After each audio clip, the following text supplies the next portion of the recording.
Olá, meus queridos pupilos do curso de farmácia da UDC, professor Poti falando com vocês e deixando aqui disponível essa aula de anatomia simplificada do sistema cardiovascular. Tá? Então, nessa aula, nós vamos começar a trabalhar a parte do coração, dos vasos sanguíneos e todas as estruturas que envolvem o sistema cardiovascular, bem como os tipos de vasos, os tipos de estruturas envolvidas nos vasos, bem como, obviamente, a anatomia do coração e do sistema circulatório em geral, tá bom? Então, começando com vocês, as características gerais relacionadas ao coração, né? Então, nós temos aqui o coração, vocês sabem que ele é um músculo, como a gente já comentou na aula inicial, na aula inaugural, que foi a aula que foi ministrada para vocês no laboratório antes da quarentena, antes de a gente entrar na quarentena, né? Então, nós temos aqui o coração como um órgão muscular, um músculo que constitui o coração, que na realidade o coração é um músculo, né, na prática, é o músculo estriado cardíaco, ou seja, um músculo estriado de contração forte, rápida, porém, ao contrário dos músculos esqueléticos, conforme a gente citou para vocês na aula presencial, o músculo cardíaco ele é involuntário, ou seja, ele vai se contrair e se relaxar independente da nossa vontade consciente, né? Ele é controlado pelo sistema nervoso autônomo, né? O simpático e o parasimpático. Os detalhes desse funcionamento nós veremos na disciplina de fisiologia no próximo semestre.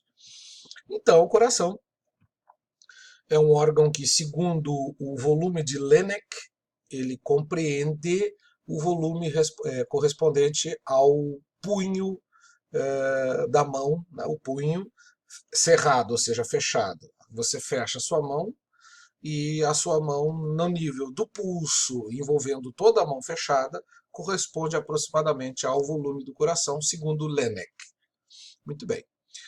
Como vocês estão lendo no próprio slide, a estrutura do coração ela está disposta dentro de uma cavidade denominada diastino, mediastino, e essa cavidade do mediastino, ela apresenta-se uma limitação de órgãos nas laterais, os pulmões, na parte superior o timo, por baixo o coração está limitado pelo diafragma, à frente pelo externo e na região posterior a traqueia, os brônquios e a coluna vertebral. Né? Então, o coração ele tem uma inclinação aproximada de 45 graus e essa inclinação permite com que o ápice dele, ou seja, a ponta do coração, esteja voltada para baixo à esquerda, ou seja, como você está vendo aqui, 3/4 da estrutura do coração dispõe-se da linha mediana à esquerda e 1/4 da linha mediana à direita, né?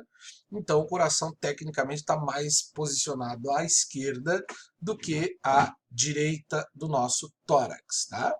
Nessa estrutura, há a presença, que nós vamos ver adiante nos próximos slides, as 4 cavidades ou câmaras internas do coração, as 2 superiores, os átrios, e as 2 inferiores, os ventrículos. Tá?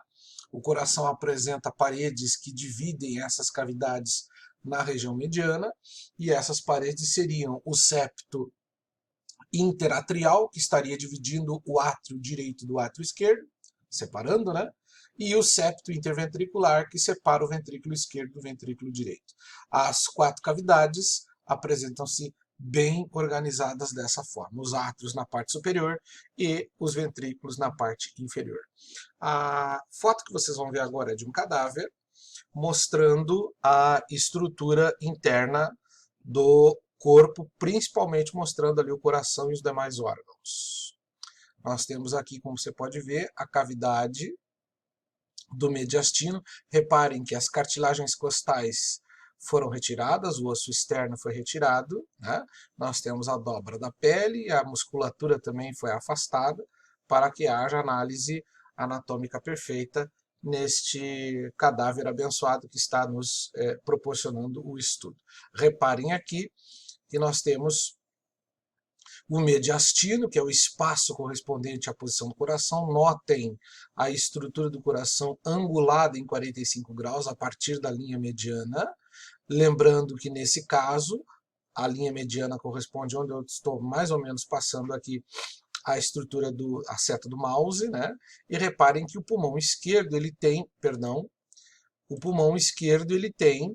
uma concavidade para justamente ajustar a estrutura do coração. Notem que o pulmão direito ele é maior do que o pulmão esquerdo por causa do posicionamento do coração. É essa cavidade delimitada, reparem, pelo diafragma embaixo, o timo em cima, né? O pulmão esquerdo, o pulmão direito nas laterais. Aqui à frente, logicamente, está sem o osso externo. Essa cavidade representa o mediastino, tá? Os demais órgãos para vocês visualizarem na fotografia do cadáver em questão, ok? Muito bem. Aqui nós temos a estrutura do coração, com destaque para a principal artéria do corpo, que é a artéria aorta. Ela surge a partir do ventrículo esquerdo, que é esta região que eu estou marcando para você aqui. Essa região corresponde ao ventrículo esquerdo, e essa artéria sai do ventrículo esquerdo, surge na forma de um ramo ascendente, depois faz uma curvatura e por trás do coração ela desce, gerando o ramo descendente. A artéria aorta é a principal artéria do corpo e ela corresponde à artéria que distribui, a partir do ventrículo esquerdo, distribui o sangue oxigenado, que é o sangue antigamente chamado de sangue arterial. Nós vamos discutir isso daqui a pouquinho. Então, o sangue oxigenado é o sangue que ele é distribuído para o corpo a partir da aorta e das suas todas ramificações que são importantíssimas para abastecer todos os nossos tecidos, tá? Então, a aorta, a principal artéria do corpo. Reparem agora aqui na identificação a artéria pulmonar. A artéria pulmonar ela é dividida em 3 partes. Aqui onde eu estou apontando com a seta do mouse, o ramo ou tronco pulmonar, ramo ascendente ou tronco pulmonar. A artéria pulmonar ela se divide em ramo esquerdo, que é esse que está aparecendo, e o ramo direito, que vai passar atrás da artéria aorta e desta veia, que é a veia cava superior. Então, este outro ramo sairia por esse lado aqui, ó. Tá? Sai por trás aqui desses dois grandes vasos, ok? A artéria pulmonar, ela sai do ventrículo direito, que é esta estrutura, e esse ventrículo direito expulsa o sangue rico em gás carbônico, antigamente chamado de sangue venoso. Reparem que é um sangue rico em gás carbônico, mas é um sangue que está entrando numa artéria, né? Então a artéria pulmonar vai levar o sangue rico em gás carbônico para o pulmão esquerdo, que estaria nesse local, e o outro ramo que passa aqui por trás para o pulmão direito, para que o sangue sofra a hematose, ou seja, a oxigenação, a troca gasosa a nível de alvéolo pulmonar, ok? A segunda principal artéria do corpo é a artéria pulmonar. Reparem agora na sequência a artéria carótida esquerda. A artéria carótida esquerda é esta artéria aqui, ela vai subir pelo pescoço e vai abastecer todo o lado esquerdo do pescoço e da cabeça com sangue oxigenado. Tá? Essa artéria, ela tem uma paralela a ela no outro lado do corpo, que é a artéria carótida direita. Só que a artéria carótida direita, ela vai surgir a partir de uma outra ramificação que nós já vamos conversar a respeito disso. Ao lado da carótida esquerda, partindo da curvatura da aorta, você pode observar aqui a subclávia esquerda. Ela recebeu o nome de subclávia porque é essa artéria que leva sangue para os membros superiores, o ombro, o braço, o antebraço e a mão esquerdos. Tá? Então, os membros superiores esquerdos são abastecidos pela artéria subclávia. A artéria subclávia recebeu o nome de subclávia porque ela passa por baixo da clavícula, conforme nós já havíamos comentado na aula prática em laboratório antes da quarentena. Tá? Reparem aqui que não há 4 ramificações na curvatura da aorta, e sim 3, as principais, obviamente. Né? Reparem aqui que esta ramificação é o tronco braquiocefálico. O tronco braquiocefálico é a estrutura que recebeu esse nome, justamente porque ele vai subir até mais ou menos a altura da clavícula direita e vai se bifurcar em carótida direita e subclávia direita. Então, o tronco braquiocefálico, ele é uma ramificação da curvatura da aorta que dará origem, respectivamente, à carótida direita e à artéria subclávia direita. Por que que no lado esquerdo a subclávia e a carótida estão individualizadas, não partem de um mesmo ramo? Justamente porque aqui no lado direito passa, juntamente com essa estrutura da aorta, a veia cava superior, que é esta veia aqui. Esta veia, ela traz o sangue carbônico proveniente dos membros superiores e da parte supracardíaca, ou seja, cabeça, pescoço, ombros e braços, trazem todo o sangue rico em gás carbônico para o átrio direito, que é esta estrutura aqui.